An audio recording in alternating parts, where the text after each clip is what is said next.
நம்முடைய தமிழ்நாட்டில் அதிக தொழில் உற்பத்தியை உருவாக்குவதற்கும் தொழில் முனைவோர்களை உருவாக்குவதற்கும் அது வழிவகை செய்யும். அந்த வகையில் தமிழ்நாடு இன்னைக்கு ஐபிஆர் ஃபைலிங்கில் இந்தியாவிலே முதலிடம் பெற்றிருக்கிறது.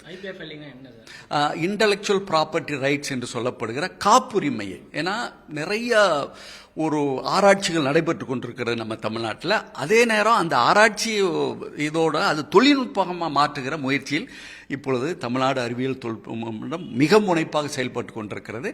அதனால் நாளடைவில் தமிழ்நாடு ஒரு மேனுஃபேக்சரிங் ஹப்பாக உருவாகுவதற்கு, அது மாணவர்கள் மூலம் உருவாக்குவதற்கு நம்முடைய திட்டம் இன்னைக்கு செயல்படுத்தி கொண்டிருக்கிறது.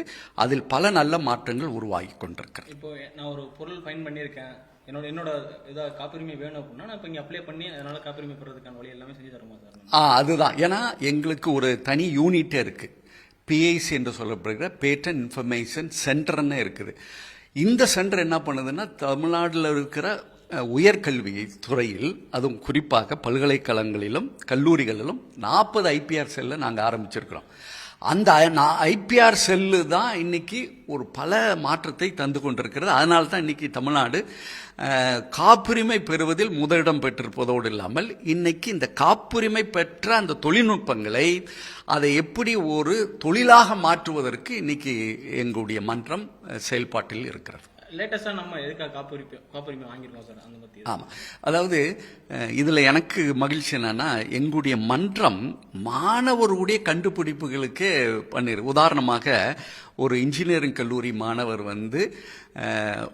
ஒரு எல்இடி லைட்டில் இருந்து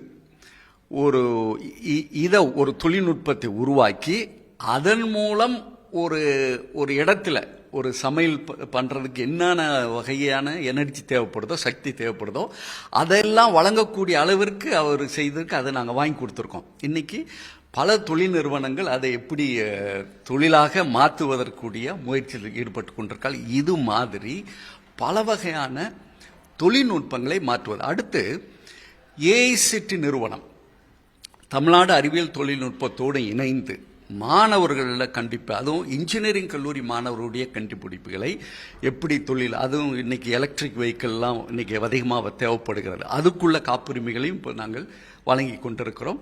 அதை அந்த முயற்சியில் கிட்டத்தட்ட இதுவரைக்கும் 600 விழிப்புணர்வு முகாம் நாங்கள் நடத்தியிருக்கிறோம். அதனால நிறைய தொழில்நுட்பங்கள் வருவதற்கு இந்த மன்றம் உதவியாக இருக்கும் என்று நான் நம்புகிறேன்.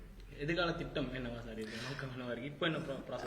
இப்ப எதிர்கால திட்டம் எப்படின்னா, நம்முடைய பேராசிரியர்களும் மாணவர்களும் செய்கிற ஆராய்ச்சிகள் நம்முடைய மாநிலத்தில் எந்தெந்த பிரச்சனைகளுக்கு ஒரு தீர்வாக அமைய போகிறது என்ற நோக்கத்தில் எங்களுடைய முயற்சி இருக்கிறது. அதுலேயும் குறிப்பாக விவசாயத்தில் ஏற்படுகிற இல்லை மீனவர் மக்களுக்கு உள்ள பிரச்சனைகள், விவசாயிகளுக்கு உள்ள பிரச்சனைகள், இன்னும் சொல்ல போனால் இன்னைக்கு ஒரு எனர்ஜி, அதாவது நான் கன்வென்ஷனல் எனர்ஜிக்கு உள்ள நம்ம போகிற அந்த எல்லா முயற்சியிலுமே நம்முடைய அறிவியல் தொழில்நுட்பத்தை ஒரு சமூக பொருளாதார முன்னேற்றத்திற்கு எடுத்து செல்லக்கூடிய மன்றமாக இது அமைந்திருக்கிறது. நம்ம இது மாதிரி ஏதாவது ப்ராஜெக்ட் பண்ணிருக்கோமா சார்? மீனவர் பிரச்சனைகளுக்கு, மக்கள் பிரச்சனைகளுக்கு ஒரு சொல்யூஷன் சொல்ற மாதிரி. ஆமா, கிட்டத்தட்ட 38 அந்த தொழில்நுட்பங்களை இப்போ நாங்கள் அடையாளம் கண்டிருக்கோம். இப்போ அந்த 38 தொழில் புரிகிற அந்த விஷயங்கள் நம்முடைய பல்கலைக்கழகங்களிலிருந்து உருவானது.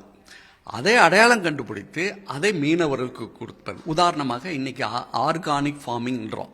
அப்போ அந்த ஆர்கானிக் ஃபார்மிங் இன்னைக்கு நம்முடைய தமிழ்நாட்டில் அதிகமாக கொண்டு வர வேண்டும் என்ற ஒரு முனைப்பு இருக்கிறது. அதற்கு முத்தாய்ப்பாக ஏற்கனவே நம்முடைய பல்கலைக்கழகங்களிலிருந்து இந்த ஆர்கானிக் ஃபார்மிங் என்று சொல்லப்படுகிற அந்த இயற்கை விவசாயத்தை எப்படி நம்ம தமிழ்நாடு கொண்டு வர வேண்டும் என்ற ஒரு முயற்சியில் அதை பயன்படுத்தப்பட்ட அந்த தொழில்நுட்பத்தை இப்பொழுது விவசாயிகளுக்கு நாங்கள் வழங்கி கொண்டிருக்கிறோம். அதன் மூலம் வெகு விரைவில் ஒரு இயற்கை விவசாயத்தை நம்ம வெற்றிகரமாக செய்வதற்கு இந்த மாதிரி 38 தொழில்நுட்பங்களும் உதவியாக இருக்க போகிறது.